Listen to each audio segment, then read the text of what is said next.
दिवसभर कितीही तुमच्या मोबाईलमध्ये पासवर्ड असला तरी संध्याकाळी घरी गेल्यावर मोबाईलमध्ये पासवर्ड नसावा. विशेष म्हणजे बायकोसोबत कानात हेडफोन घालून एक फोन बघण्याची जी मजा आहे ती कुठंच मिळणार नाही. ही जी तुम्ही चोटी ठेवली आहे, तर तुम्हाला काही बोलत नाहीत का जज? म्हणजे असे तुमचे काही रूल्स अँड रेग्युलेशन नसतात का? आता ही शेंडी मी जी ठेवलेली आहे याने अभ्यास चांगला होतो. जर ही शेंडी बांधली, खेळायला बांधली तर अभ्यास चांगला होतो. याशिवाय मला कोणी शेंडी लावू नये म्हणून ही शेंडी ठेवलेली आहे. मी श्रद्धा माकर, पुणे सिटी टाइम्स मधून. आज आपल्या सोबत आहेत वाजिद खान बेडगर. तुम्ही त्यांना ओळखतच असाल, ते पुण्यातले प्रसिद्ध वकील आहेत आणि त्यांच्यासोबत आज आपण चर्चा करणार आहोत. तर सर, सुरू करायचं आपण? येस मी रेडी आहे. ओके. तर सर, पहिला माझा असा प्रश्न आहे तुमच्याकडे की तुम्ही जो छोटा मोबाईल वापरता नोकियाचा, तो तुम्ही का वापरता? म्हणजे त्याच्या मागे काही उद्देश आहे का तुमचा? बेसिकली आजच्या काळात काय झालेलं आहे की फोनमुळे माणसं डिस्टर्ब झालेली आहेत.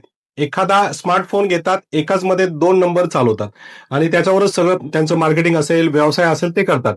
परंतु मी काय करतो, जे काही माझा व्यवसाय आहे, वकील व्यवसाय, तो याच्यावर चालतो आणि माझा जो काही स्मार्टफोन आहे त्याच्यावर फक्त माझ्या घरचे, मित्रांचे, माझ्या बायकोचे यांचे फोन येतात, नातेवाईकांचे, जेणेकरून माणूस डिस्टर्ब होत नाही. आणि हा बेसिकली जे ब्लॅक अँड, फक्त नोकियाच नाही, जे काही असेल हे ब्लॅक अँड व्हाईट किंवा छोटे मोबाईल वापरण्याचा फायदा हा आहे की फायनान्शियली फ्रॉड होत नाही. हा मोबाईल बऱ्याच वेळेस लोकेशन पण याचं ट्रॅक होत नाही. तर हा सेफली आहे. म्हणजे तुम्हाला आजच्या काळात नाही का एखादी लिंक पाठवली, तुमचे कष्टाचे पैसे गायब, तर अशा काळात असा एखादा मोबाईल असणे अत्यंत आवश्यक आहे, म्हणून मी हे वापरतो.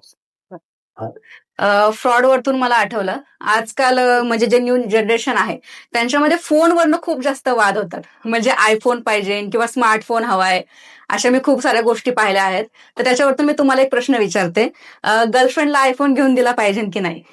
बेसिकली मी आज कोर्टात एक गोष्ट अनुभवलेली आहे किंवा माझ्याकडे येणारे वादविवाद, 99% जे आयफोन आपल्या गर्लफ्रेंडला सो अँड सो वगैरे वगैरे घेऊन देतात, नंतर ह्यावरून वादविवाद होतो. त्यांच्यात वादविवाद होतात. म्हणजे त्यांचं कधी प्रेम तुटलं किंवा नसेल एखाद्या बोलण्याच्या वेळेस, तर बऱ्याच जणांचे मी याच्यावरून केसेस बघितलेले सुद्धा आहेत. एक साधं उदाहरण देतो की एका कपलने आपल्या गर्लफ्रेंडला खास त्याने मोबाईल घेऊन दिला, आयफोन. मग दोघांचं छोट्याशा कारणावरून किरकिरी झाली आणि तिचा फोन आला, मला तुझा मोबाईल नाही पाहिजे, असं नाही तसं नाही, आणि त्याने तो टाकून दिला 4 लोकांना. नंतर ती रागाच्या भरात मोबाईल सोडून गेली, हा सुद्धा रागाच्या भरात सोडून गेला. नंतर त्या फोनचा त्वरित व्यक्तीने चुकीचा वापर केला. मग याच्यावर कंप्लेंट झाली. तर अशा गोष्टी होतात. किंवा एकमेकांचे व्हिडिओ सापडणे, फोटो सापडणे, किंवा नाही झालं तर तू मला परत दे, ती देणार नाही, यावरून वादिवाद या छोट्या छोट्या गोष्टीवरून वाढत जातात. त्यामुळं गर्लफ्रेंडला आयफोन नाही घेऊन द्यायचं, बायकोला सुद्धा घेऊन नाही द्यायचं. तुमचं ज्याच्यावर खरं खरं प्रेम आहे तिला त्या टेन्शन पासून मुक्त करून एखादा ब्लॅक अँड व्हाईट फोन द्यायचा. बरं सर, याच्यामध्ये खूप वेळा काय होतं की जो बॉयफ्रेंड असतो तो त्याच्या गर्लफ्रेंडला मोबाईल घेऊन देतो, पण त्यावेळेस कमिटमेंट अशी असते की बाबा मी अर्ध जे आहे ते भरेल, तू अर्ध भर. आणि जर का त्यांचं मग जे आहे ते रिलेशन ब्रेक झालं आणि जर का तिने त्याचा हप्ताच नाही भरला, तर मग त्याच्यावरती काय कायदेशीर सल्ला आहे तुमचा? पहिली गोष्ट, अशा बॉयफ्रेंडना त्यामध्ये भुर्दंड पडला जातो. एक उदाहरण देतो त्यामध्ये की एकाने खास आयफोन हप्त्यावर घेतला आणि तो आपल्या गर्लफ्रेंडला दिला. दिल्यानंतर दोघांचं जेव्हापर्यंत प्रेम होतं तोपर्यंत ठीक होतं. नंतर ब्रेकअप झाला, ती गेली. परंतु ह्या पठ्ठेला त्याचा सिव्हिल खराब झाला, आर्थिक अडचणी समोर आल्या लागल्या आणि त्याला कायदेशीर समोर जावं लागलं. हे झालं साधं उदाहरण. परंतु मी तुम्हाला एका नवरा बायकोचं उदाहरण देतो. गरीब परिस्थिती असताना सुद्धा त्याने काय केलं की लग्नामध्ये आपल्या बायकोला आयफोन घेऊन दिला. घर आलं, लग्न झालं, लग्न झाल्यावर लग्नाचा खर्च होता, बराच व्याप होता. अशामुळे त्याच्या आर्थिक अडचणी वाढू लागल्या आणि त्या हप्त्याचे आयफोनचे हप्ते भरण्यास त्याला टाळाटाळ प्रॉब्लेम येऊ लागला. मग तो फायनान्सवाला यायचा, घरी शिवीगाळ वगैरे करायचा, हे करायचा. मग ह्या दोघा नवरा बायकोंचे रिलेशन खराब झाले आणि शेवटी एका आयफोनमुळे बायको नवऱ्याला सोडून गेलेली सुद्धा या डोळ्याने मी बघितलेली आहे. तर माझा प्रश्न असा होता की जर तो आयफोन त्या मुलाला परत हवा असेल तिच्याकडनं, कारण का त्याचं जे आहे ते मेन इंटेन्शन, त्यांचं रिलेशन ब्रेक झालेलं आहे, तर मग त्यासाठी आपण कायदेशीर काय करू शकतो? कायदेशीर कारवाई करू शकतो आपण. तसं कोर्टाकडे अर्ज करू शकतो, संबंधित नोटीस पाठवून सिव्हिल मॅटरमध्ये ती रिकव्हरी सुद्धा घेऊ शकतो, असं आहे. म्हणून स्मार्टफोनमुळे आज तुम्ही पाहता की फॅमिलीमध्ये नवरा बायकोंमध्ये खूप जास्त दुरावा होतो. म्हणजे प्रत्येक जण आलं की घरी फोन बघत बसतं. तर तुम्ही त्यांना काही संदेश देऊ शकता का याच्याविषयी? दिवसभर कितीही तुमच्या मोबाईलमध्ये पासवर्ड असला तरी संध्याकाळी घरी गेल्यावर मोबाईलमध्ये पासवर्ड नसावा. दुसरी गोष्ट, हे जे आयफोन आहेत, आयफोनमुळे काय होतं की आजच्या काळात नवरा बायको एकमेकांना वेळ देत नाहीत.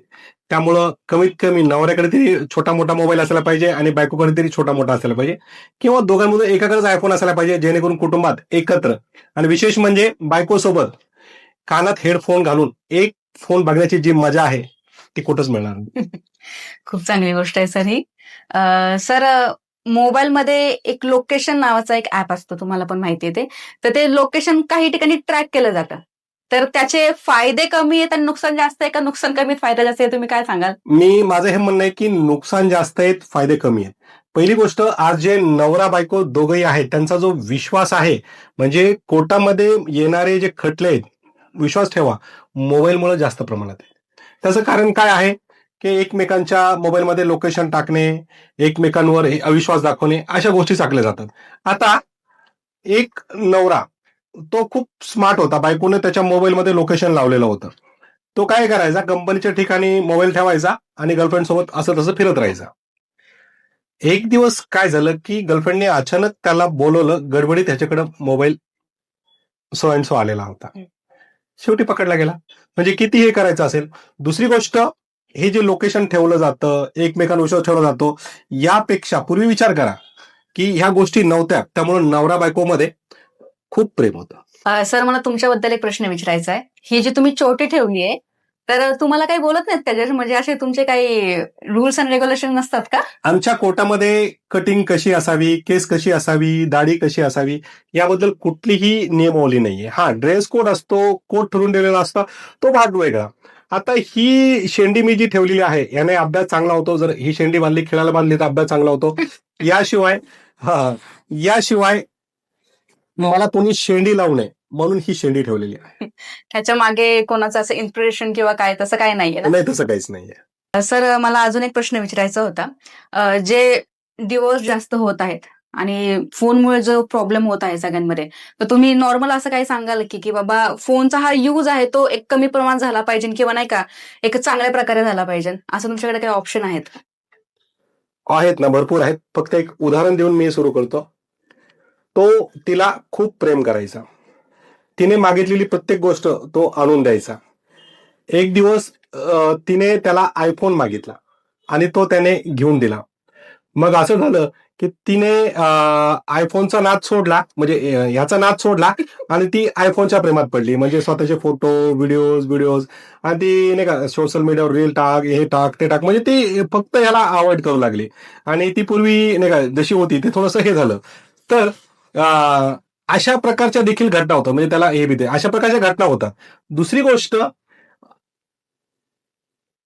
एक प्रत्येक महिला ही नसते, बऱ्याच महिलांचा उद्देश हा सुद्धा असतो की चला एखाद्याशी बोलावं, मनमोकळेपणाने गप्पा माराव्यात, नवरा नसतानाही कोणी एक मित्र म्हणून, मानलेला भाऊ म्हणून हे करतात.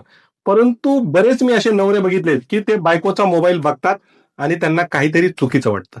म्हणजे महिला एखाद्याशी बोलाव्यात ह्याला सुद्धा त्यांना पाप वाटतं. माझी बायको त्याला मित्र असू शकत नाही, असं काही नवऱ्यांना वाटतं. मग काय होतं, वादिवाद वाढत जातो, घटस्फोटाचे प्रमाण वाढले जातात. त्यामुळे मी एक गोष्ट सांगेल, नवरा बायकोला जर एकमेकांवर विश्वास नसेल, भरोसा नसेल, तर त्यांनी एकमेकांचे असे मोबाईल वापरण्यापेक्षा साधे मोबाईल वापरा. नाही.